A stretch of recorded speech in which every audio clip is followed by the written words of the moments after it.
Hello बच्चों, मैं doctor Sharda कुमारी, महारानी महेश्वर लता संस्कृत विद्यापीठ लोहना मधुबनी से। बच्चों, आज हम शास्त्री प्रथम खंड के लिए कुमार गुप्त प्रथम, जो कि गुप्त वंश का शासक था, और गुप्त वंश के शासकों के क्रम में हमने श्री गुप्त से लेकर के और चंद्रगुप्त द्वितीय तक के बारे में पढ़ा है। आज हम कुमार गुप्त प्रथम के बारे में जानेंगे। कुमार गुप्त प्रथम जो था वो चंद्रगुप्त द्वितीय की मृत्यु के बाद जो है सन 415 ईस्वी में सत्तारूढ़ हुआ। अपने दादा समुद्रगुप्त की तरह उसने भी अश्वमेध यज्ञ के सिक्के जारी किए। कुमार गुप्त के बारे में ऐसा कहा जाता है कि उसने लगभग 40 वर्षों तक शासन किया था, 415 ईस्वी से लेकर के 455 ईस्वी तक। ये चंद्रगुप्त द्वितीय का पुत्र था, जो उसके बाद 415 ईस्वी में जो है सिंहासन पर बैठा।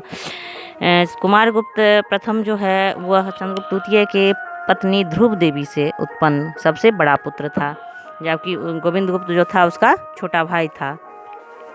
और गोविंद गुप्त कुमार गुप्त के बसाट, जो वैशाली है, जो जिसे हम आज वैशाली के नाम से जानते हैं, उसका राज्यपाल था। इतिहासकारों का ऐसा मानना है कि कुमार गुप्त प्रथम के शासनकाल में जो है शांति और सुव्यवस्था का समय था।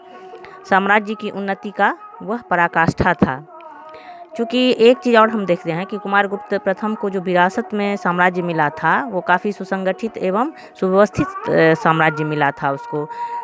समुद्रगुप्त की विजय यात्रा को हमने देखा है कि अपने युद्ध कौशल के द्वारा उसने गुप्त साम्राज्य को काफ़ी मजबूत किया था। फिर चंद्रगुप्त द्वितीय के समय में भी साम्राज्य जो है वो काफ़ी फैला और सुव्यवस्थित हुआ। चूँकि चंद्रगुप्त द्वितीय के शासनकाल को तो एक तरह से स्वर्ण काल की ही संज्ञा दी जाती है, और गुप्त काल को अगर स्वर्ण युग कहा जाता है तो उसके पीछे चंद्रगुप्त द्वितीय और चंद्रगुप्त द्वितीय से पूर्व समुद्रगुप्त का शासन व्यवस्था था। और चंद्रगुप्त द्वितीय के समय में जिस तरह की व्यवस्था थी और जिस तरह से कला साहित्य सभी को संरक्षण प्राप्त था, उसको स्वर्ण युग की संज्ञा दी जाती है। इस कुमार गुप्त जो है उसने अपने साम्राज्य को अधिक संगठित और सुशोभित बनाए रखा था, जो उसको पूर्वजों से प्राप्त हुआ था। गुप्त सेना ने पुष्यमित्रों को बुरी तरह परास्त किया था। कुमार गुप्त ने अपने विशाल साम्राज्य की पूरी तरह रक्षा की, जो उत्तर में हिमालय से दक्षिण में नर्मदा तक तथा पूर्व में बंगाल की खाड़ी से लेकर पश्चिम में अरब सागर तक विस्तृत था।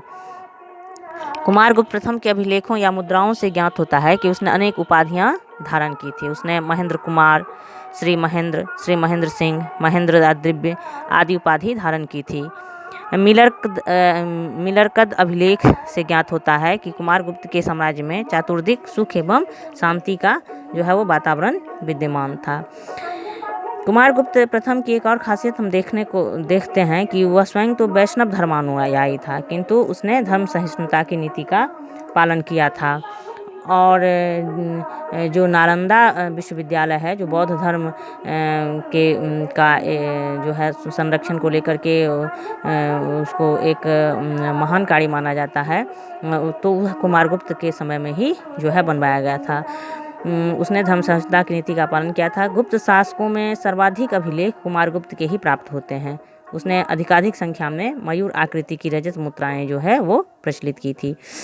उसी के शासनकाल में हमने अभी चर्चा की है कि नालंदा विश्वविद्यालय की स्थापना की गई थी, और नालंदा विश्वविद्यालय जो है वो बौद्ध धर्म के संरक्षण का सबसे बड़ा केंद्र था। आज भी उसके खंडहर जो है वो हमें देखने को मिलते हैं। वहाँ जो लाइब्रेरी थी वो एक बहुत बड़ी लाइब्रेरी थी, और उसमें बहुत सारी पुस्तकें थी। तो भले ही वो वैष्णव धर्म का धर्मानुयायी था, लेकिन अन्य धर्मों के प्रति भी वो सहिष्णु भाव रखता था, उदार भाव रखता था। उसके समय में जो कुछ प्रमुख घटनाएं हुई थी, जैसे कि पुष्यमित्र से युद्ध, भीतरी अभिलेख से ज्ञात होता है कि कुमार गुप्त के शासनकाल के अंतिम क्षण जो है उसमें शांति नहीं थी, और उस पुष्यमित्र से उसे युद्ध लड़ना पड़ा था। हालांकि इस युद्ध में कुमार गुप्त के पुत्र की भूमिका थी, स्कंदगुप्त की, और उसने पुष्यमित्र को परास्त किया था।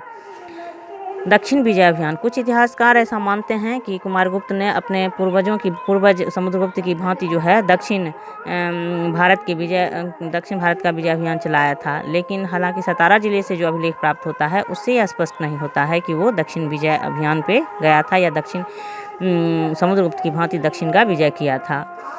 अश्वमेध यज्ञ, सतारा जिले से ही प्राप्त जो है 1395 मुद्राएं और लेकरपुर से 13 मुद्राएं प्राप्त हुई है, जिस मुद्राओं से ये पता चलता है कि अश्वमेध यज्ञ कुमारगुप्त प्रथम के द्वारा किया गया था।